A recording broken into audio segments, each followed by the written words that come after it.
Cool. So, Melanie, tell me about your company. What do you do? I am a fractional VP of sales and sales consultant. I work with small to mid-sized businesses on their sales systems, processes, and creating a high performing team. And you're good at it too. So we've worked together for a little while. When we started working together, if we were wind the clock at the time, like how would you describe the challenges you were facing in your fractional business when we got started? My biggest challenge, and one of the reasons that made me really reach out and start the process with you, was really creating more of a lead funnel. And I mean, not a funnel, but a lead flow for myself. I was very reliant on referrals. I also hate really networking. I don't love that. That is not really my jam. And I haven't found it to be all that effective, but I did have one really solid referral source that was giving me a lot of business. But that made me really uncomfortable because what happened if something happened to that? Or what if like there wasn't anything going on, or there wasn't an opportunity coming from that person? I really wanted to have that independence for myself to not be as reliant on someone else. So I needed to figure out a way to create something that was going to help generate, qualified opportunities for myself. The concentration risk of things being from one place is Yeah. always, yeah, it's always feels like you're walking a tightrope sometimes. Before we started working together, what had you tried? Like, were there different things that you had tried to generate leads? Well, I definitely did all of the networking crap, whatever various groups. And I started my business in the middle of COVID. So I started in like the crux of everything changing to virtual, that part was good. I liked that piece of it. So I wasn't necessarily running around in person doing all of this stuff, but so that was a big piece of things. I tried some LinkedIn stuff on my own. I tried working with like a LinkedIn automation thing, did some kind of marketing type work. I did hire a marketing like person to do some like posting and newsletters and that kind of stuff for me, but and help me work on some of my messaging, but none of it really like translated into actual opportunities. Before we started working together, what reservations did you have? Like, what, because you'd use some other things like the marketing person and some automation. Do you recall like what your reservations were, if any, when you got started? The way that you even like, I mean, your own content and marketing, like, is really what drew me in. So I think there was like a lot of that, whatever it was, like by the time I got to the point of actually talking to you, I kind of already knew that like I was going to probably work with you. That's just kind of how I buy stuff. That's how I buy stuff. So like by the time I get to a call, I'm already like kind of sold for the most part, other than a few questions like beyond that. So I didn't necessarily, I don't really recall anything specifically that like I had reservations about. I knew I was going to have to put in the work. I think the one thing that probably I had tried to do before with like, I'm going to call it outsourcing to the marketing person, was I didn't want to do it. I didn't want to deal with it. And so I just kind of like, I sort of had input and I sort of gave feedback, but I didn't have a lot of clarity around my messaging. And so I just wanted to like be like, here, you take it. Yeah. And I knew that that didn't work. So your approach was a bit more like you're going to have to do some things. But I wasn't like, I was okay with that because it was more specific exercises and things that I had to work through to ultimately figure some things out and get kind of a machine cranking a little bit. For those of us that do fractional work, like come from the executive world and then go to fractional work, is to outsource and delegate, because that's what we've been trained to do. Like, it's, when you've reached that VP level, senior VP, EVP, like at that point, you're used to outsourcing. You're used to having teams that do things. And so you go out on your own, you're like, that's your first kind of like instinct, is to, okay, let me hire the right person to go do this for me. And I certainly did the same thing. Um, how would you describe, like, what have we done? Like, if you said over the course of our engagement, what have you actually done in the business? How would you describe the work that we did? I've clarified like what do I want? And I kind of had a good idea of like what that was, but I really was able to solidify that and clarify it and then kind of recertify that after I had seen some success and sort of dabbled in well, now do I want to do something different? But ultimately landed on like, no, I still want what I said I wanted from the get-go. And so that was a really helpful exercise. The other piece of things that has really been a key part of my success has been, I guess, like you would call it the LinkedIn um, stuff. So all of like optimizing my profile and my messaging, um, getting a flow into like how I should structure my calls, my sales calls, implementing like a quick 15-minute call and then moving into a bigger, longer discovery call after that was a key part. But the other piece has been like, nobody likes to prospect, right? But and I still don't actually prospect myself like I don't actually pick up the phone these days. Um, but all of my LinkedIn like messaging and like utilizing some automation around that, but in an authentic, non shitty salesperson way, right? Like not pitch slap, not you know, buy my shit. Like it's more like introducing myself to my target market and, off engaging with them and offering up my kind of expertise and resources via my posts and newsletters.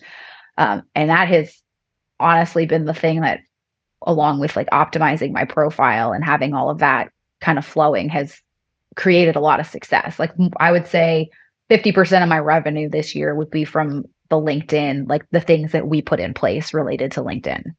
And before it was like 2%. I think has been awesome about your progress is you did the vision founder fit exercise, which is where we start, which is what you're talking about. And then you went through the steps to build these things into your business. And like you said, you got really good success, like enough traction to really think, hey, do I want to scale this up? Do I want to do this? But it's been really cool to see your actual vision founder fit is basically what you have today. Like it's, pull it forward. You actually did exactly what you laid out. What's different about this than what you had tried? Like you mentioned, you kind of outsourced and delegated. Is it the fact that you were doing the work, or how is it different than the other things you tried? I think the fact that you had actually like done this and you knew like what worked and what didn't. So like there's so many people out there talking about, selling you stuff, like especially on the marketing side of things. It's they want to sell you stuff, they promise you leads, like and all this other crap. But at the end of the day, like I don't know that they actually know, like the vast majority of them actually like know how to build something that actually works and spit stuff out the other end. Like they have all these ideas and they tell you.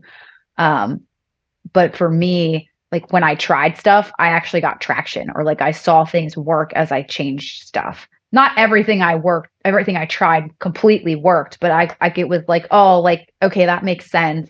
Like there was definitely like thought and methodology behind everything. And ultimately, like the results are what, stuck out for me, right? Like I saw new meetings coming in the door based on the things that I had been implementing. And that for me, like that's the hardest part for me, like getting somebody to the table. If I can get a meeting, like from that point forward, I don't that's the easy part. What have been the results? So like in terms of either revenue or client value or like anything quantifiable, are you able to identify what the results have been? Yeah. So I'll give a little bit of my journey around like where I started with the business, like pre you, and kind of walk through that. Cause I did have some success early on. But I had two kind of one large client and one, that kind of was a hefty part of my revenue in year one. And so I probably hit somewhere like over 150 in my like first full year. But a lot of that was tied up in that one client. And that, in my world, my engagements are time bound and they end, right? Somewhat intentionally, because that's the type of work that I do. And then I took a big step back in the next year and probably was down to like maybe around 100, because I didn't have any sort of proven and repeatable way to gain some traction with getting in front of new people. And so that really so then I was kind of panicking, right? Like in year two. So then shifting into year three, like I had a better year. I guess year three was last year. And so like the first part of the year was kind of slow. So I started working with you kind of in the middle of year two.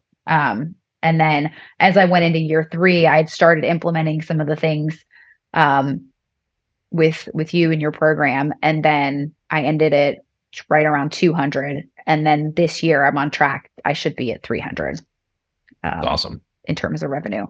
And the side note, I forgot to mention the audit that we implemented was a huge part of my creating the success that I'm having from that standpoint. So creating a paid, valuable in and of itself, try me out type service, but also gave me the tools to vet people out and look under the hood more before I took anything on or scoped any sort of engagement. So it's allowed me to raise my prices quite a bit too. When you started, you had a different type of audit, like if I recall, like it was a low Yeah, it cost. was like $1,000, or I think I'm going to charge 1,500, but it was a very basic um, thing that I did. But it was more of a sales tool than a true like value added product that I could deliver to a client. So it was more of a show and tell than a true value value add or value creator. Right. And how do you price your audit today? Still a work in progress. But I would say in terms of what I'm charging, I am anywhere from ten to $30,000, depending on the size of the client and the kind of how involved the audit is going to be. So a massive shift from where I've been. Yeah, it's significant. Um, who would you who would you recommend like our services like Ray or a repeatable revenue for? Um, Anyone who is kind of out on their own, trying to build their business, or even had likely had some success in, getting clients, but you're either stuck billing hourly or stuck to a time bound version of pricing, making a shift out of that into a more productized service offering has really been key to like the revenue increase, keeping control of my time and still being able to kind of maximize my, I guess, workflow and or like the time that I spend in the business. I probably spend about 30 hours a week on the business, um, all in, sometimes a little more, but I'm definitely not running around 60, 70 hours a week, getting what I'm getting out of the business. So if you're in a spot where that's you, there are definitely huge gains to be made in how much you're working, how much you're making just by going through the steps in Ray's program. Well, I appreciate it. And it's been really cool to see you get to that point where you said like one of the constraints was I don't want to do 60, 70, 80 hour weeks. Like it's not what I'm here for, like and you've stuck to that. Like you've been disciplined about, maintaining the stuff that you like in life along with getting this done and doubling revenue. So I appreciate you hopping on, Melanie. I hope you have continued success and let's kick some more ass and look forward to continuing to work with you. But thanks for your time.